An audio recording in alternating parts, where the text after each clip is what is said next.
I didn't raise my voice, I didn't throw my glass, I didn't cry. I simply stood up while everyone else stayed seated. That was the second something in me snapped. The first was when my father smiled across the table and said my brother's name like it was an announcement worth applauding. We were at one of those Austin restaurants with low lighting and overpriced wine, the kind where the menus don't have prices, and the waiters move like they've been trained not to exist. Soft jazz hummed through hidden speakers, candlelight bounced off crystal glasses. Everything looked expensive enough to feel untouchable.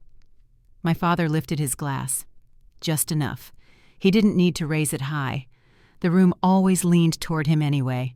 Evan's buying his first place, he said. Calm, proud, final. I'm helping him with the down payment. There was a pause. Not silence. Expectation.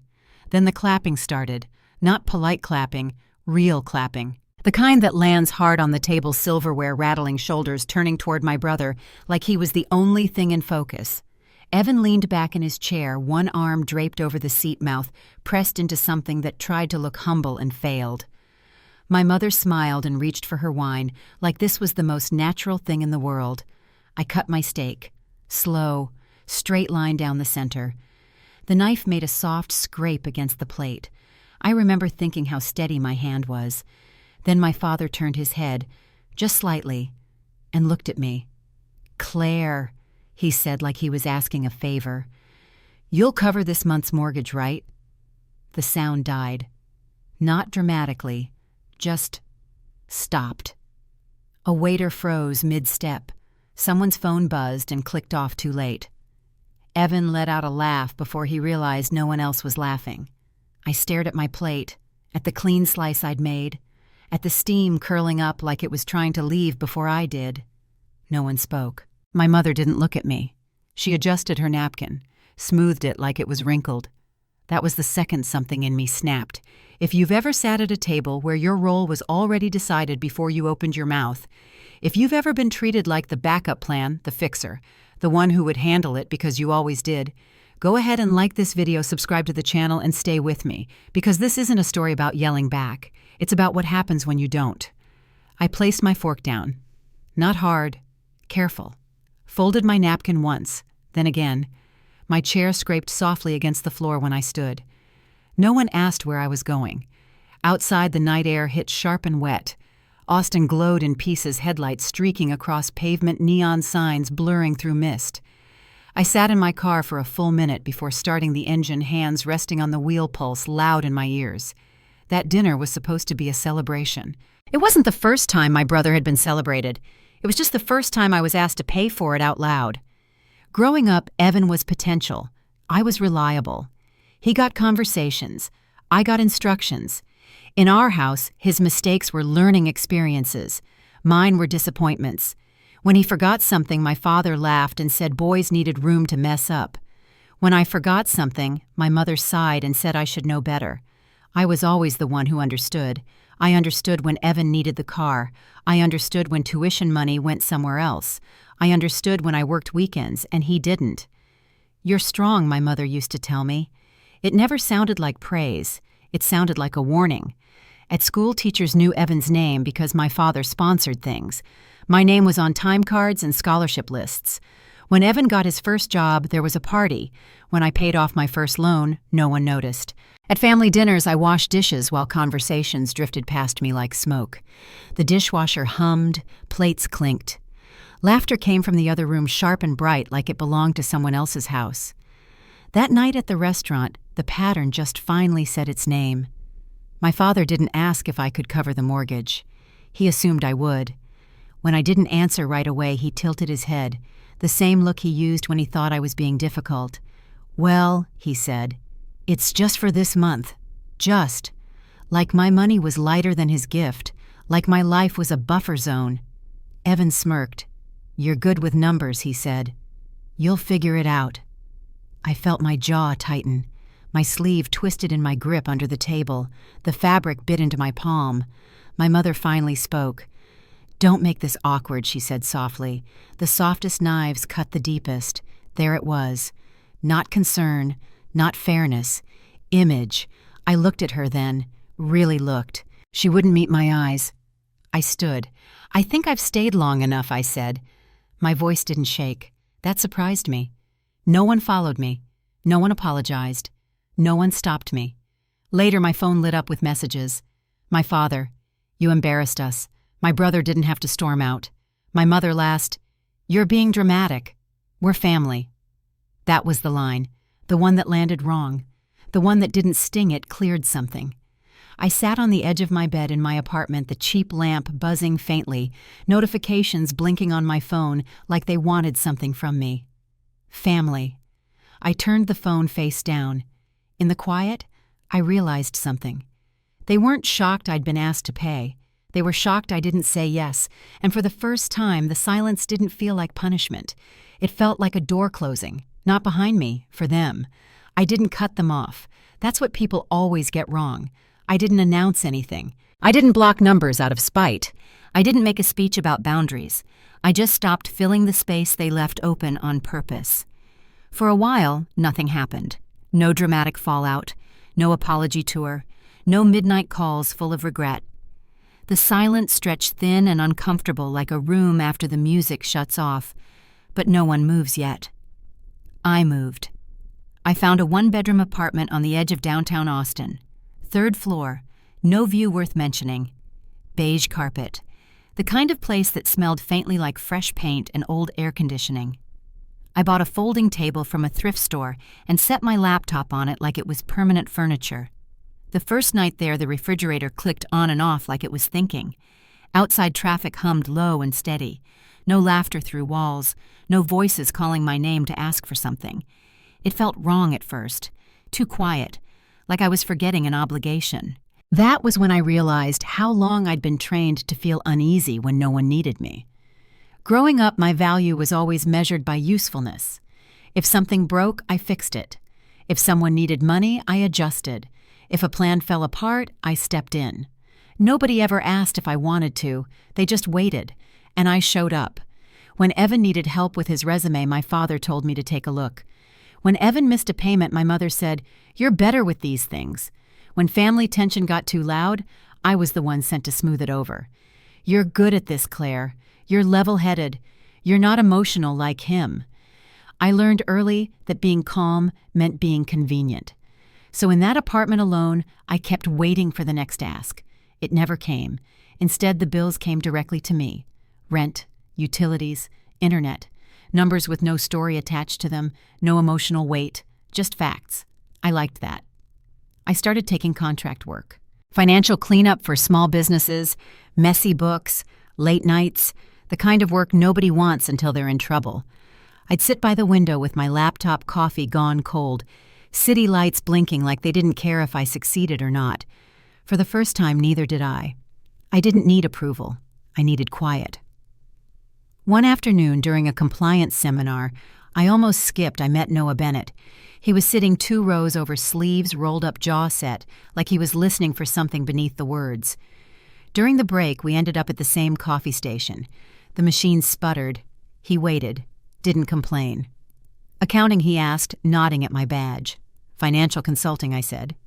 He smiled. "That usually means fixing other people's bad decisions." I snorted before I could stop myself. "Yeah," I said, "usually." We talked about work, about clients who wanted clean numbers without clean behavior, about walking away from firms that paid well but asked for silence in the wrong places. "I left my last job because they wanted me to move numbers around," he said. "Nothing illegal, just dishonest." He said it like a fact, not a confession. I liked that.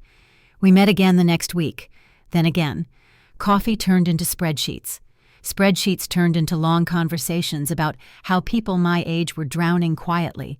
Student loans, side hustles, zero guidance, unless they already had money. One night, he leaned back in his chair and said, "What if there was a platform that didn't treat people like they were irresponsible for starting late?" The idea landed heavy. What if I said slowly, it didn't punish people for not having a safety net? We didn't call it a dream.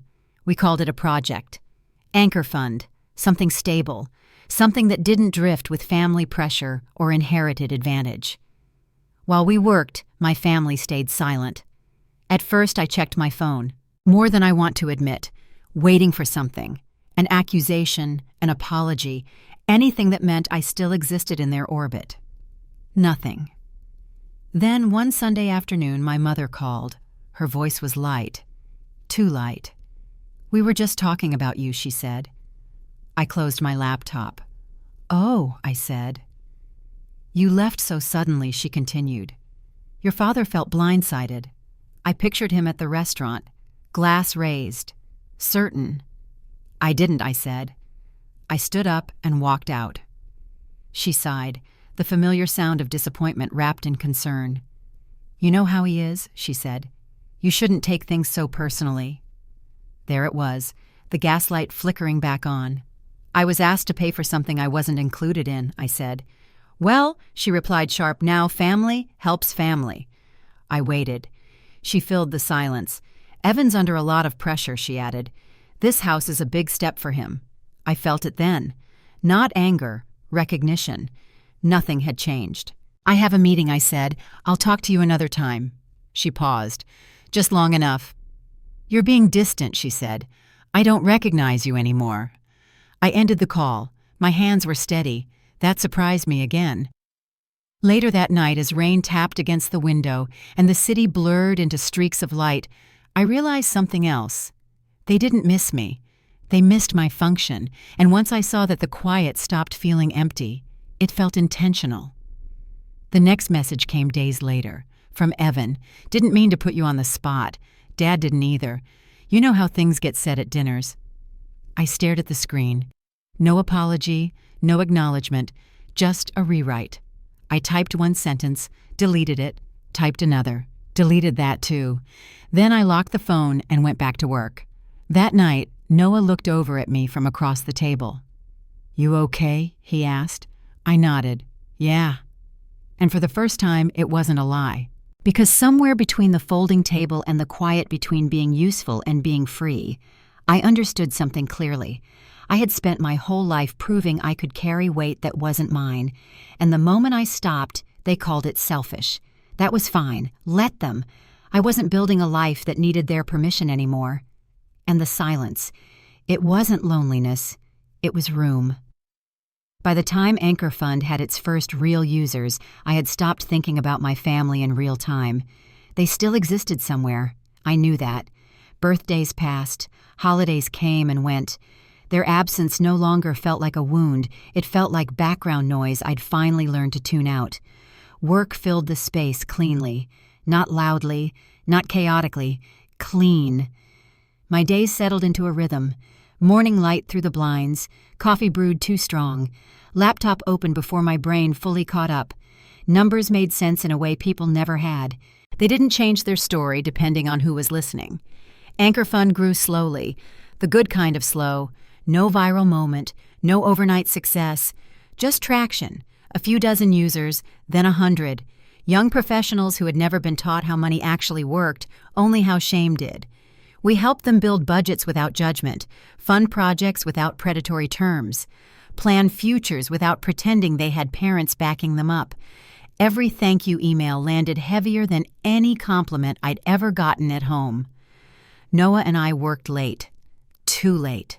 The office lights across the street would go dark one by one while we were still there, sleeves rolled, screens glowing, coffee cups stacking like evidence of a quiet obsession. One night, sometime after midnight, he leaned back and rubbed his eyes. "You ever notice," he said, "how the people who tell you family is everything usually mean their comfort?" I didn't answer right away. Outside, rain slid down the glass in thin lines. The city hummed. Somewhere below us, a siren passed and faded. "Yeah," I said. "I've noticed." That was when the calls started again. Not often, not desperate, strategic. My father left a voicemail first. His voice clipped, controlled. "Claire, we should talk. This distance isn't healthy. No question. Just a conclusion." I didn't return it. Then my mother texted. "Your father's worried about you. You've changed." I stared at the words longer than I needed to. Changed. As if staying the same had ever served me. Evan waited longer. He always did. He liked timing, showing up when things were already unstable. He came to see me on a Thursday evening. The security desk buzzed my phone. His name flashed on the screen. I hesitated, then told them to let him up. He looked smaller than I remembered, not physically, just deflated. His suit was expensive but wrinkled, hair slightly off. The confidence that used to hang off him like a coat was missing. "Nice place," he said, stepping inside, eyes scanning the room. Minimal furniture, clean lines, no family photos. "Thanks," I said. He didn't sit right away, shifted his weight, cleared his throat. "Dad didn't mean to put you on the spot," he started. I didn't respond. He kept going. "Things just came up fast. This house is a lot. More than I thought." There it was, not an apology, a setup. "I just need a little help," he said.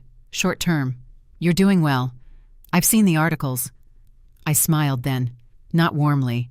"You saw the articles," I said. "Yeah." He nodded quickly.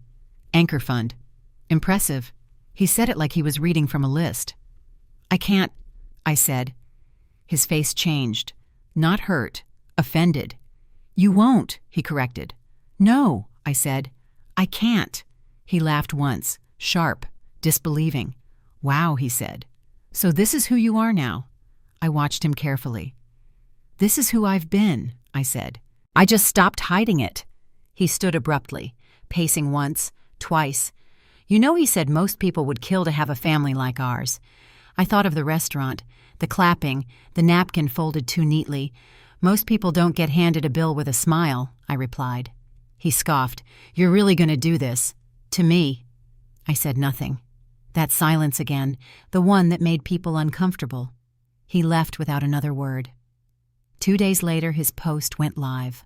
A long one, carefully written, full of phrases like "forgot where she came from" and "success changes people." He attached an old photo of our parents' house. The comments exploded. Some people called me heartless. Others called me inspiring. Most just wanted blood. My phone lit up. My mother called first. "What is wrong with you?" she demanded. "Do you know how this looks?" I closed my eyes. "You should tell him to take it down," she said. "Fix this." Fix. Always that word. I didn't break anything, I said.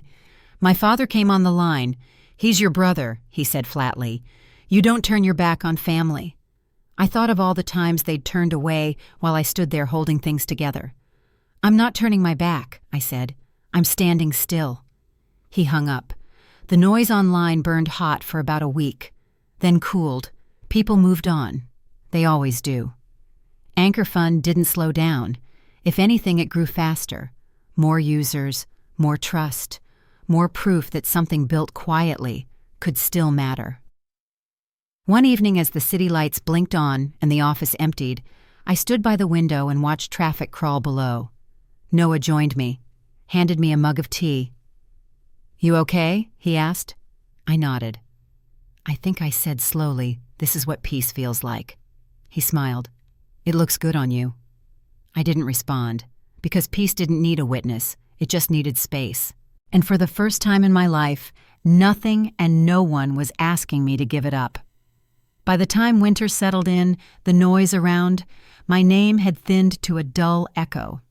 Anchor Fund didn't care about headlines. It cared about numbers clearing, projects launching, people breathing easier. While my family argued in private group chats I wasn't part of anymore, we were onboarding a second wave of users and preparing for our first round of outside funding. That was the difference. They were still reacting. I was building. Evan's situation unraveled quietly at first. Missed payments, investors pulling back, conversations that stopped returning calls. Nothing dramatic enough for sympathy, just enough to make him nervous. Then the house went up for sale. I saw it online by accident, a clean listing photo, neutral furniture, the same place my father had toasted with pride, the same mortgage I'd been asked to cover just this month. I didn't save the link. I didn't send it to anyone. I didn't need to. My mother called the next morning. Her voice sounded tight, controlled. "We need to talk," she said. I was at my desk, spreadsheets open, coffee cooling beside me, about what I asked. She hesitated. Then, about Evan. There it was again. "Not us. Not you. Always him. He's under a lot of stress," she continued. "This business downturn. It's not his fault." I leaned back in my chair. "Whose fault is it?" I asked. Silence. Then a familiar edge. "You don't have to be cruel," she said. "Cruel." The word landed flat. "I'm not being cruel," I replied. "I'm being unavailable." She inhaled sharply. "You sound just like your father." That almost made me laugh. Almost. 2 days later, my father showed up unannounced. Security called up. I paused, then nodded. Let him through. He stood in my office doorway like he owned the place. Same posture, same stare that expected compliance. "You've done well," he said, glancing around. "I'll give you that." Not proud. Evaluating. "What do you want?" I asked. He didn't sit. "Your brother made some missteps," he said. "Temporary ones." I waited. "This family helped you get where you are," he continued. That was new, revisionist, interesting. "I helped myself," I said. His jaw tightened. "You're rewriting history," he snapped. "No," I replied. "I'm remembering it without your edits." He stepped closer, lowered his voice. "You don't walk away from blood," he said. "You don't punish your own." I met his eyes. "I didn't punish anyone," I said. I stopped volunteering. The room went still. "You owe us," he said. There it was, the truth stripped bare. "I owe myself," I answered. He stared at me for a long moment, then shook his head like he was disappointed in a child. "You've become selfish," he said. I smiled faintly. I became selective. He left without another word. That night, Evan tried again. This time, he didn't knock. He waited outside the gate, pacing, hands shoved deep into his pockets like he was cold. I walked out to meet him. "I'm running out of time," he said immediately. "No pretense left." "I know," I replied. He scoffed. "So that's it. You just watch."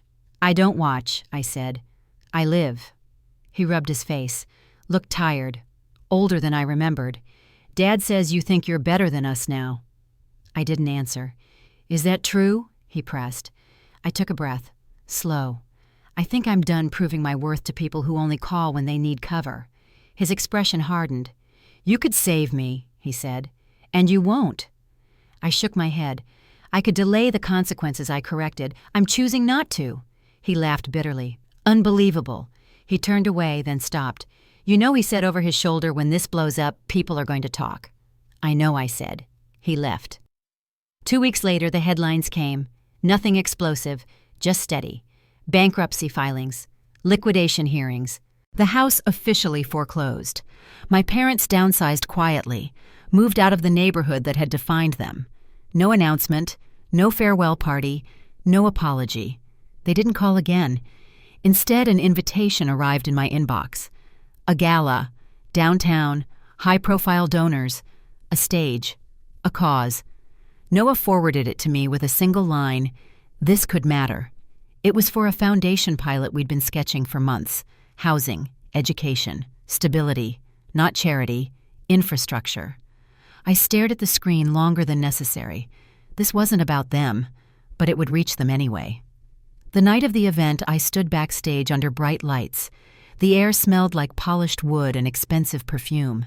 A microphone waited on the podium like a question. Noah stood beside me. Calm, steady. "You don't have to say anything personal," he said quietly. "I know," I replied. I glanced at the audience through the curtain. 3rd row, my parents. Evan beside them. They looked composed. Supportive, like none of this was about them. I felt nothing sharp, just clear.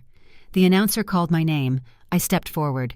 The applause rolled in, warm, loud, impersonal. As I reached the podium, I thought of the restaurant, the clapping. The bill slid across the table with a smile. I adjusted the microphone. The room quieted. I took a breath, and for the first time, I didn't need to explain where I came from, only where I was going. The lights were warmer than I expected. Not harsh, not blinding, just enough to make the room feel intentional, like every shadow had been placed there on purpose. The kind of lighting meant to make people look generous. I stood at the podium and let the silence stretch, not because I forgot my words, because I chose them. Faces stared back at me. Donors, reporters, people who liked causes as long as they came with a program and a photo op. Somewhere in the 3rd row, my parents sat upright, hands folded. Evan's knee bounced once, then stilled.